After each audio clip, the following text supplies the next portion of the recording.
Hello, നമ്മുടെ അടുത്തൊരു day in my ലൈഫിലോട്ട് ഏവർക്കും സ്വാഗതം കേട്ടോ. രാവിലെ എഴുന്നേറ്റ് അലക്കലും മുറ്റടിക്കലും തൂത്തിറക്കലും ബ്രേക്ക്ഫാസ്റ്റ് ഒക്കെ റെഡിയായി. ദോശയും കിഴങ്ങേറിയും ഉണ്ടാക്കിയത് കേട്ടോ. അപ്പം ഉണ്ടാക്കാമെന്ന് വിചാരിച്ചു.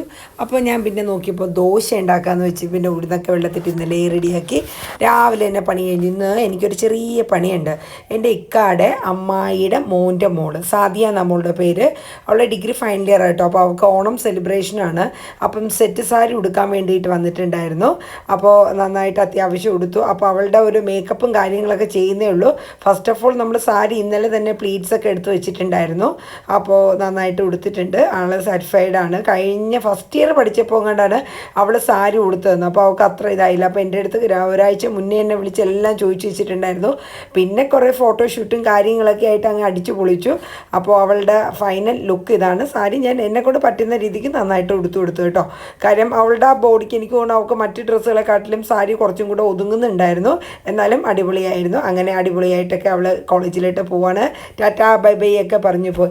ഇന്ന് വേറെ ഒന്നുമില്ല, ബ്രേക്ക്ഫാസ്റ്റൊക്കെ കഴിച്ച് മോളെയും മോനെയും നേരെ കൊണ്ടുവന്ന് തറവാട്ടിലാക്കിയിട്ട് ഞാനും ഒക്കെയും കൂടെ ഹോമിയോയിലോട്ട് പോവാട്ടോ. ഞങ്ങളുടെ മൂവാറ്റുപുഴ. എനിക്ക് തൊണ്ടയുടെ വേദന രാത്രിയിൽ നന്നായിട്ടുണ്ട്. അപ്പോൾ ഞാൻ വിചാരിച്ചു, അപ്പോൾ ഞങ്ങൾക്ക് അറിയാവുന്ന ഒരാൾ ഹോമിയോ ഒന്ന് യൂസ് ചെയ്യാൻ പറഞ്ഞു കേട്ടോ. നല്ല ഇതാണ്. ഈ ചുമ നീർക്കെട്ടൊക്കെ അതൊക്കെ കണ്ടിന്യൂസ് ആയിട്ട് കുറച്ച് നാൾ മരുന്ന് കഴിച്ചാലങ്ങ് മാറുമെന്ന് പറഞ്ഞു. അങ്ങനെ ഞങ്ങൾ അങ്ങനെ മൂവാറ്റുപുഴയ്ക്ക് പോകാൻ വേണ്ടിയിട്ട് ഇറങ്ങാണ്. അത്യാവശ്യം കുറച്ച് പണികളൊക്കെ തീർത്ത് ഉച്ചത്തെ തോരനുണ്ടാക്കി ചോറുണ്ടാക്കി വന്നിട്ട് ഇനി മുട്ട പൊരിക്കുക എന്നുള്ള രീതിയിലാണ്. അപ്പം മോളെ കൊണ്ടുവന്ന് ആദ്യമേ ആക്കിയ ഡോറ് തറവാട്ടിൽ അടപ്പിച്ചിട്ടാണ് ഞങ്ങൾ. കാര്യമില്ലെങ്കിൽ ഞങ്ങൾ ഇറങ്ങുന്ന കാണില്ലേ.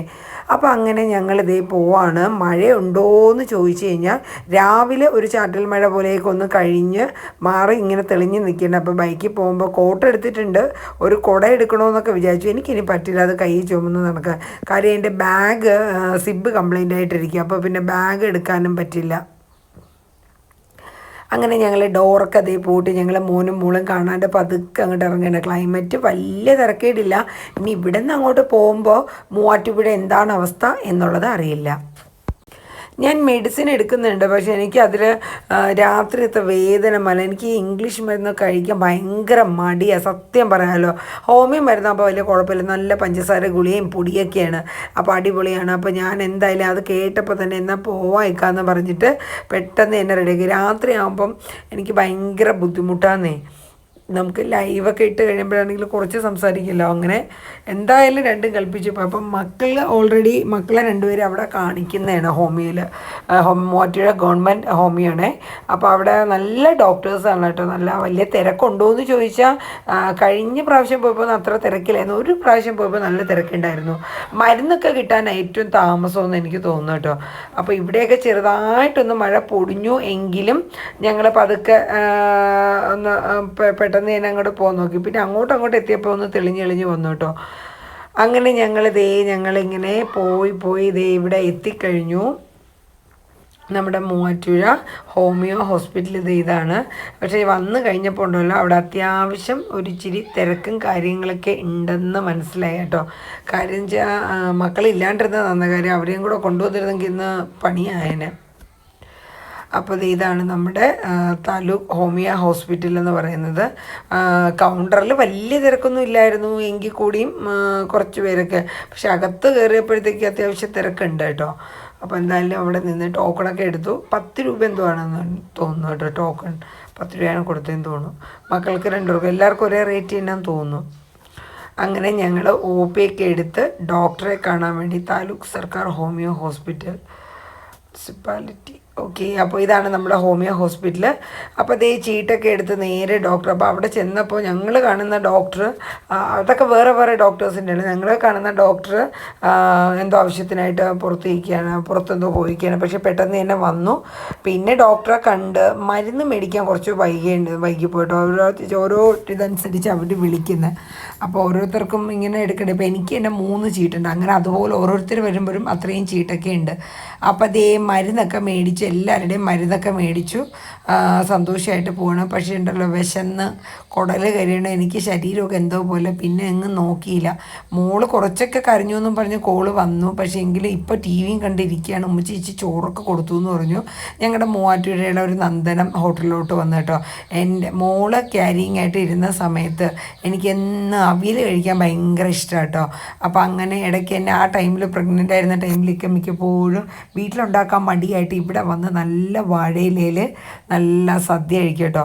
അത് മാത്രമല്ല ഇന്നലെ ലൈവിൽ ഞങ്ങൾ വാഴയിലയിൽ മിക്ക സ്കൂളുകളിലും ഓണം സെലിബ്രേഷനൊക്കെ നടക്കില്ലേ, സദ്യയുടെ കാര്യം പറഞ്ഞപ്പോൾ തന്നെ വായിൽ കൊതിയായിരുന്നു. കുറേ ആയി സദ്യയൊക്കെ കഴിച്ചിട്ട്. അപ്പോൾ ഈ വാഴയിലയിൽ കഴിക്കുകയെന്ന് വെച്ചാൽ അതൊരു പ്രത്യേക ടേസ്റ്റൊക്കെ അല്ലേ. അവിയലും തോരനും ബീട്രൂട്ട് പച്ചടിയും അച്ചാറ്, മീനുണ്ടായിരുന്നു പക്ഷേ മീൻ എടുത്തില്ലേക്കാൻ അത് ഇഷ്ടമല്ല. ഞങ്ങൾ സദ്യ കഴിക്കുമ്പോൾ അതിൻ്റെ ഒരു ടേസ്റ്റ് വേണം. കറികൾ തീർന്നിട്ടില്ല കേട്ടോ, അതേ വരുന്നേ ഉള്ളൂ. അപ്പോൾ തോരനും പിന്നെന്താണ് അവിയലും കൊണ്ടുവച്ചു, സാമ്പാർ ഒഴിച്ചു, പപ്പടം തന്നു, പഴം, ബീട്രൂട്ട് പച്ചടി, പിന്നെ ഒരു കൂട്ടുകറി ഉണ്ട്, നാരങ്ങ അച്ചാർ, ഇത്രയാണ് കേട്ടോ. പിന്നെ രസവും മോരും പുളിശ്ശേരി ഉണ്ടായിരുന്നു കേട്ടോ. അപ്പോൾ ചോറൊക്കെ അതേ അടിപൊളിയായിട്ട് കഴിച്ചു. ലാസ്റ്റ് പായസം പപ്പടവും പഴവും കൂടെ ആയിട്ട് മിക്സ് ചെയ്ത് നല്ല ഒന്നൊന്നര കീറ് കേട്ടോ. എന്തായാലും ഫുഡ് കഴിച്ചതിൻ്റെ ആണെന്ന് അറിഞ്ഞൂടാ. പിന്നെ പിന്നെ മക്കൾക്ക് പഴംപൊരി മേടിച്ചു. പഴംപൊരി സുഖിയനും കൂടെ ആയിട്ടോ കേട്ടോ മേടിച്ച്. വീട്ടിലുമ്മാക്കും ഉമ്മച്ചിക്കും പിന്നെ മക്കൾക്കും ആയിട്ട് മേടിച്ചു. 5 എന്തോണെന്ന് തോന്നുന്നു മേടിച്ചു, എനിക്ക് ഓർമ്മയില്ല. അപ്പോൾ അതൊക്കെ മേടിച്ച് ഞങ്ങൾ പെട്ടെന്ന് തന്നെ വീട്ടിലോട്ട് എത്തണം. കാര്യം മോൻ ചോറ് കഴിച്ചു, മോളും അങ്ങനെ ഫുഡ് കഴിച്ചില്ല, വെള്ളം മാത്രമൊക്കെ കുടിച്ചോളൂ എന്നൊക്കെ ഉമ്മച്ചി പറയുന്നുണ്ട്. ഇച്ചിരി വായം കൊണ്ട് തുറന്നു ചോറ് കൊടുത്തപ്പോൾ ഉമ്മീനെ ചോദിച്ച് നടക്കലായിരുന്നു. ചുമി എന്തേന്ന് ചോദിച്ച് നടക്കലായിരുന്നു. അങ്ങനെ ഏകദേശം 11:15 ഞങ്ങൾ വീട്ടിൽ നിന്ന് ഇറങ്ങി എത്തിയപ്പോൾ 2:30.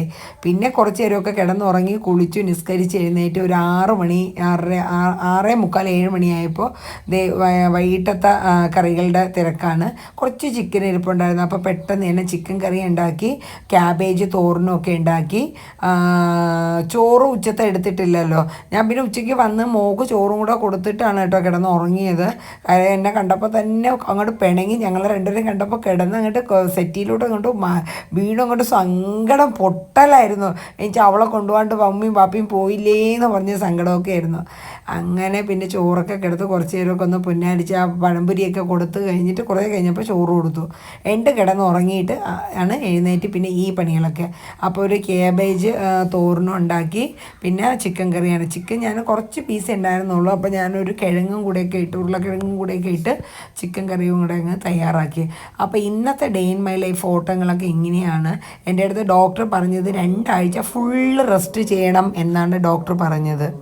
കാര്യം വീട്ടിൽ നിൽക്കുന്ന ടൈമിലൊന്നും ഒത്തിരി സംസാരിക്കാണ്ട് ഞാൻ പറഞ്ഞു ചാനലിൻ്റെ കാര്യമൊക്കെ. അപ്പോൾ ലൈവിൽ വരുമ്പോൾ ഹസ്ബൻഡും കൂടെ ആയിട്ട് ഇരുന്ന് ആ തൊണ്ടയ്ക്ക് നമ്മുടെ ആ ത്രോട്ടിൻ്റെ അവിടെ നന്നായിട്ട് ഒരു റെസ്റ്റ് വേണം. ചൂടുവെള്ളമൊക്കെ കുടിക്കുക, പിക്കിൾസ് അങ്ങനെയുള്ള സാധനങ്ങളൊക്കെ ഒഴിവാക്കുക, തണുത്തത് പൂർണ്ണമായിട്ട് ഒഴിവാക്കാൻ പറഞ്ഞു. അപ്പോൾ മെഡിസിനൊക്കെ കഴിച്ച് 2 ആഴ്ച കഴിഞ്ഞിട്ട് നോക്കിയിട്ട് വരാൻ പറഞ്ഞിട്ടുണ്ട്. എന്തായാലും ട്രീറ്റ്മെൻറ്റൊക്കെ പറഞ്ഞില്ലേ, ഇനി അടിപൊളിയായിട്ട് എല്ലാം പറഞ്ഞ പോലെയൊക്കെ ചെയ്യാം.